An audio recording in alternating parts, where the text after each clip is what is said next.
खून की नदियां, मंदिर में गाय काट के फेंकी जा रही थी, मस्जिद। थोड़ा हट करूंगा वक्त के लिए, लेकिन आखिर में अभी चालू तो करिए हुजूर। मस्जिद में सुअर फेंके जा रहे थे। गलतियां हुई होंगी, आप विलेन क्यों बनाते हो भाई? विलेन मत बनाओ, आपसे भी गलतियां होती हैं, हमसे हुई हैं। प्राइवेट प्लेयर्स ऐसे ना हो जाएं, एक को चादर से ढकने के चक्कर में पूरा देश नग्न सच्चाई से रूबरू होता रहे। खालिद नाम है, जेल में रहोगे, सुनवाई नहीं होगी। हैदर नाम है, मीरान हैदर, नहीं सुनवाई होगी। इमाम नाम है, सरजिल इमाम, नहीं होगा।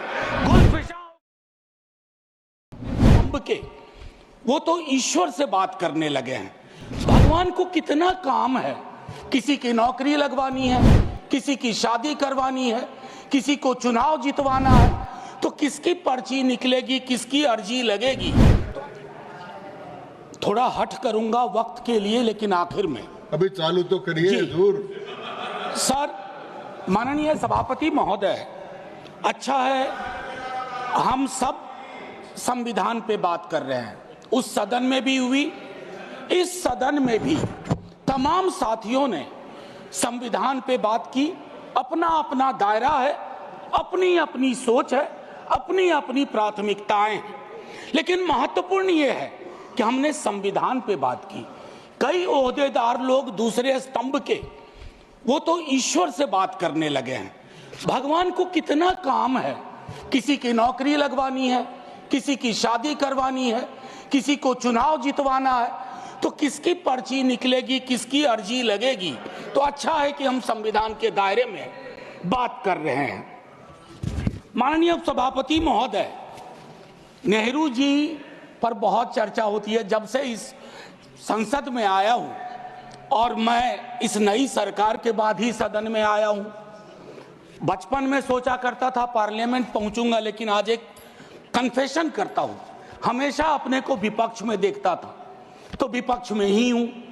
तो सर ऐसा है, मैंने कई दफा कहा है, 14 का चुनाव, 19 का चुनाव, 24 का चुनाव, जवाहरलाल नेहरू नहीं हारे हैं, विपक्ष हारा है, कांग्रेस हारी है।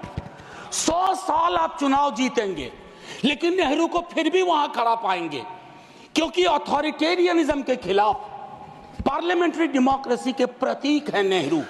वो ढाल हैं, वो रक्षा कवच हैं। और मैं आपको बताऊं, हमारे नड्डा साहब ने जेपी का उद्धृत किया, और मुझे अच्छा लगा कि जयप्रकाश जी ने जब इंदिरा जी को, वो इंदू लिखा करते थे, जब चिट्ठियां लिखी ना इमरजेंसी के दौरान, तो नेहरू को इन्वोक किया। I am writing to you in the name of your father Jawaharlal Nehru. वो ऐसे व्यक्ति थे, जब उनकी आलोचना नहीं होती थी तो छद्म नाम से अपनी आलोचना स्वयं करते थे। तो मैं क्या कहूं, जयप्रकाश जी का कश्मीर पर जो नेहरू जी को चिट्ठी थी या इंदिरा जी को चिट्ठी थी, अगर वो चिट्ठी आज मनोज कुमार झा अपने नाम से कॉपी पेस्ट करके लिख दे, तो सर शाम तक मैं टेलीविजन डिबेट में विलेन बन जाऊंगा। मेरे पर यूएपीए लगे ना लगे, सांसद हूं शायद ना लगे, लेकिन बहुत तरह की तोहमत लगेगी। सर एक आवश्यक बात, हम महापुरुषों की जन्मतिथि, पुण्यतिथि पर माल्यार्पण वाले दुनिया के नंबर 1 देश हैं। इतनी पुष्प वर्षा करते हैं जन्मतिथि और पुण्यतिथि पे, लेकिन सर वो तिथियां इस बात की भी होती है कि हम अपनी चुनौतियों को स्वीकार करें।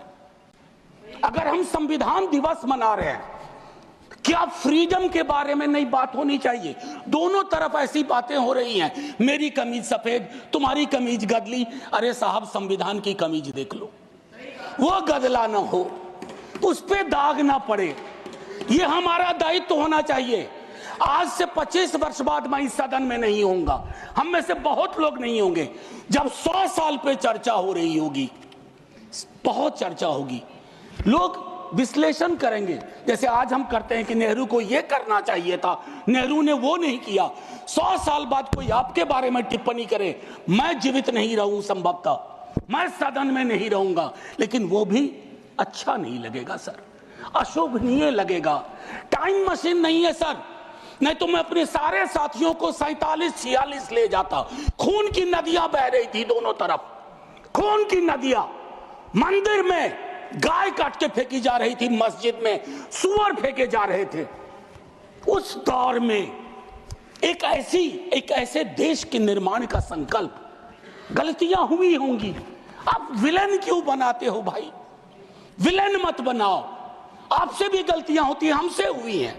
मैं सिर्फ इतना कहता हूं माननीय उपसभापति महोदय कि जब हम तबसरा करते हैं इस तरह के नेताओं पे, तो हम भूल जाते हैं 47 में इस देश की क्या हालत है। सर आपने घर बनाया हो, मैंने नहीं बनाया अभी तक, मेरे पिता ने बनाया।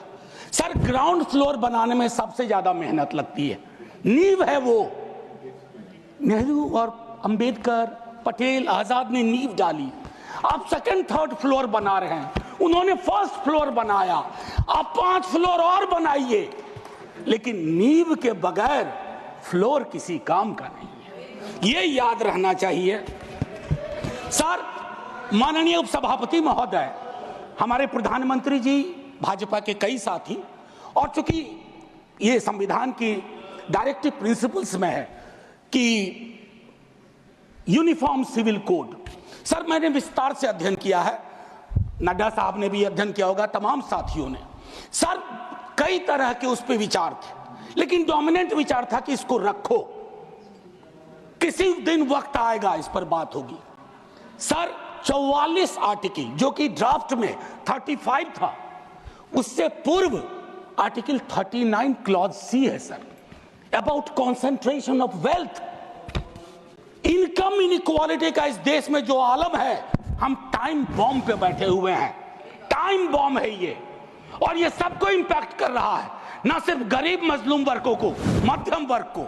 अभी हालिया रिपोर्ट आई कि प्रॉफिट मेकिंग कंपनीज, लेकिन उनकी प्रॉफिट का एम्प्लॉय के सैलरी में कोई रिफ्लेक्शन नहीं है सर। रिलेटिव डिप्रिवेशन का जन्म हो रहा है।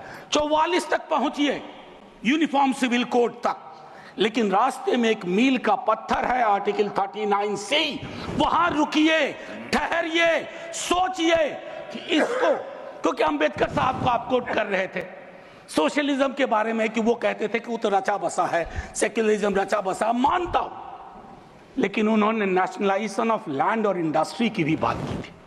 मैं उसकी पैरोकारी आज के दौर में नहीं कर रहा हूं, लेकिन ये जरूर कहूंगा कि प्राइवेट प्लेयर्स ऐसे ना हो जाएं कि एक को चादर से ढकने के चक्कर में पूरा देश नग्न सच्चाई से रूबरू होता रहे, ये नहीं होना चाहिए। अब सर मैं एक बात कहता हूं, आज जब मैं यहां बोल रहा हूं, इस देश के किसी न किसी कोने में सीवर से एक आध डेथ हो चुकी होगी, सीवर में उतर करके। खुदाई चल रही है इस देश में, कई जगह खोदे जा रहे हैं। एक खुदाई हम सब सांसद मिलके करें, वो जो सेप्टिक टैंक और सीवर में उतर करके जहरीली गैस से मरने वाले लोग, ये कौन है? ये हम एक हैं तो सेफ हैं में नहीं आते, ये हमारे हिस्सा नहीं है, इसी समाज का हिस्सा है। हाँ, ये अव्वल बात है कि हमारी जातिगत सीढ़ी नुमा पदानुक्रम में वो नीचे आते हैं, तो उन पर गौर थोड़ा हम कम करते हैं, ये नहीं होना चाहिए। और मैं समझता हूं कि फ्रीडम की जब बात हो तो हम मूल्यांकन करें। फ्रीडम में हाइफन नहीं होता है, फ्री के बाद डॉम नहीं, जैसे जॉर्ज ऑरवेल की किताब में था, all animals are equal but some animals are more equal than others. इस देश में नाम और सरनेम से भी चीजें तय होती हैं। खालिद नाम है, जेल में रहोगे, सुनवाई नहीं होगी। हैदर नाम है, मीरान हैदर, नहीं सुनवाई होगी। इमाम नाम है, सरजिल इमाम, नहीं होगा। गुलफिशा होगी, नहीं होगा। तो ये सारी चीज, एक मिनट आप, मैं मेरा टाइम पॉज कर दीजिए, मेरा टाइम पॉज कर दीजिए, मेरा टाइम पॉज कर दीजिए। मैम चेयरपर्सन, मेरा टाइम पॉज कर दीजिए। Don't shout. मैम मैं सिर्फ इतना कहना चाहता हूं, अभी यहां बोल रहा हूं, मूलवासी बचाओ संघ मंच है छत्तीसगढ़ में, अनलॉफुल बना देते हैं आप। अरे कोई तो तौर तरीका हो। किसान विरोध करे, देशद्रोही है। विद्यार्थी विरोध करें नौकरी के लिए, नौकरी मांग रहे हैं आपसे, और कुछ तो नौकरी भी नहीं मांग रहे हैं, परीक्षा समय पर कराने की मांग कर रहे हैं। आप कह रहे हो अराजक हैं, नक्सल हैं। ये जो शब्दावली लेकर के, विशेषण लेकर के आप घूमते हैं, इससे थोड़ा बाज आइए। मैं कह रहा हूं ये टेम्पटेशन होता है जब बहुत बड़ी सत्ता होती है, 15वें वर्ष में, 11वें वर्ष में प्रवेश करते हैं, लेकिन उस टेम्पटेशन को रोकना मैच्योरिटी है, परिपक्वता, परिपक्व लीडरशिप की बात होती है। वैकल्पिक विकास की कोई मांग आपसे करेगा तो आप कहोगे नक्सली है। अब मैम चेयरपर्सन, एक और चीज कहना चाहता हूं। मैं पीड़ा साझा करता हूं बांग्लादेश में जो हो रहा है, साझा करता हूं पीड़ा। 71 के बारे में पढ़ा था, अभी देख रहा हूं। लेकिन मैम मैं महात्मा गांधी पर जाना चाहता हूं। नोआखली में जब देश आजादी का जश्न मना रहा था, महात्मा गांधी नोआखली में दर दर भटक रहे थे, restoration of peace and normality, वो दौर था। उन्होंने एक बात कही थी, आज का दक्षिण एशिया है जिससे पाकिस्तान और बांग्लादेश निकला है, हमें इस बात का स्मरण करना होगा कि हमारी भूमिका सबसे बड़ी है। हम बड़े भाई वाली शब्दावली का इस्तेमाल नहीं करेंगे। We are the largest and the oldest democracy. बाकी में डेमोक्रेसी कैजुअलिटी हुई है पाकिस्तान और बांग्लादेश में, संविधान तक नहीं आया। लेकिन हम अपनी अकलियत के साथ कैसा व्यवहार करते हैं, तो हम कह पाते बांग्लादेश को, learn from us, to Pakistan, learn from us, this is how we treat. लेकिन हमारा रिपोर्ट कार्ड अगर उसमें कमियां रहती है, मैं Sit down. Sit down. Sit down. Ma'am chairperson, my time should be paused. Sit down. My time should be paused. My time should be paused. My time should be paused. Honorable members. Ma'am एक चीज मैं एक चीज कहना चाहता हूं। अंबेडकर साहब को कोट किया गया, अंबेडकर साहब को कोट किया गया, और एक मिनट किसी की भावना आहत हुई है तो मैं वापस लेता हूं। It is primarily a mode of, सुनिए, it is primarily a mode of associated living. Democracy is not simply a form of living, form of government. Associated living कितना इसको अपने जीवन में उतार पाए, ऑफ कॉन्जॉइंट कम्युनिकेटेड एक्सपीरियंस कितना उतार पाए। जातिगत जनगणना की जब बात होती है तो बट जाते हैं हम। क्यों बट जाते हैं भाई? वर्गीकरण की बात होती है, बिना जनगणना के वर्गीकरण कैसा?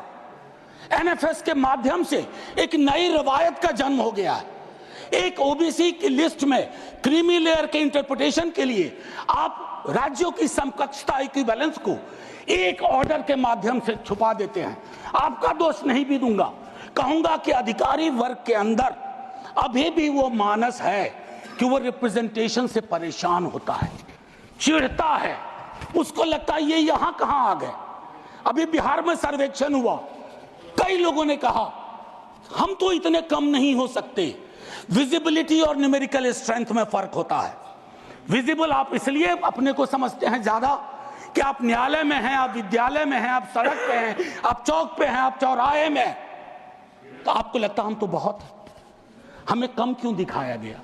उसके इस रिश्ते को हम सबको समझना होगा। मैम चेयरपर्सन, और जो मैंने कहा conjoint experience and associated living, together with that I'll take you for a minute to what Jawaharlal ji said in the beginning of objective resolution. उन्होंने कहा, और मैं हिंदी में तर्जुमा करता हूं, कि आज जब मैं यहां खड़ा हूं तो 5000 साल का अतीत मेरे सामने खड़ा है। मैं अभिभूत भी हूं, लेकिन मेरी चिंताएं भी हैं। इन चिंताओं और अभिभूत होने के बीच किस तरह के राष्ट्र का हम निर्माण करेंगे इस संविधान सभा के माध्यम से, मैं इस चुनौती को स्वीकार करता हूं अपने साथियों के साथ। और then he mentioned oath of tennis court. मैंने इस सदन में एक दिन कहा था कि 1789 के रेवोल्यूशन के बाद जहां से लिबर्टी, इक्वालिटी, फ्रैटर्निटी आया, जवाहरलाल जी ने कहा तब के बादशाह ने वहां कमरे बंद करवा दिए, कि कॉन्स्टिट्यूएंट असेंबली नहीं बैठ सकती है। एक कमरे से दूसरा कमरा, दूसरे कमरे से बरामदा, और आखिर में टेनिस कोर्ट में पूरी की पूरी असेंबली बैठी और ओथ लिया।